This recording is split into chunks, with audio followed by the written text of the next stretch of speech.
বৈষম্য বিরোধী ছাত্র আন্দোলনের শিক্ষার্থীদের গণত্রাণ সংগ্রহের পণ্য পৌঁছে যাচ্ছে বন্যা দুর্গত এলাকায়। প্রতিদিন 25,000 ত্রাণের ব্যাগ ট্রাকে করে পাঠানো হচ্ছে বলে জানান শিক্ষার্থীরা। তারা বলেন, একদিকে ত্রাণ সংগ্রহ করা হচ্ছে, অন্যদিকে দুর্গত এলাকায় পাঠানো হচ্ছে ত্রাণ। মানুষের স্বতঃস্ফূর্ত অংশগ্রহণে এই কার্যক্রম এগিয়ে চলছে। তারা আরও বলেন, শুকনো খাবারের পাশাপাশি বিভিন্ন ওষুধ, বিশুদ্ধ পানি ও রান্না করা খাবারও দেওয়া হচ্ছে বন্যা দুর্গত এলাকায়। এদিকে ত্রাণ দিতে আসা সাধারণ মানুষ বলছেন, এমন কাজে নিজেদের সামিল করতে পেরে গর্ববোধ করছেন তারা।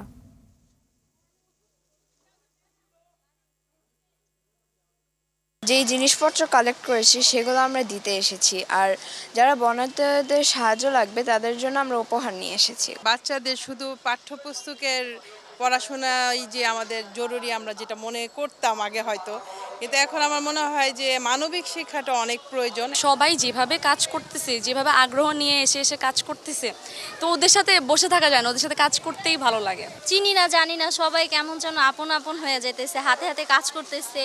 এই যে দেখেন, বয়স নেই, ছোট ছোট বাচ্চারা পর্যন্ত এসে কাজ করতেছে, খুব ভালো লাগতেছে। প্রতিদিন আমাদের 20 থেকে 22 ট্রাক ত্রাণ যায়।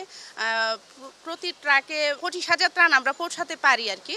গতকাল কুমিল্লার 4টা উপজেলায় অনেকগুলো গ্রামে গণরান্না কর্মসূচি হয়েছে। এটা ধীরে ধীরে সব জেলা উপজেলায় বাড়ানো হবে আর কি।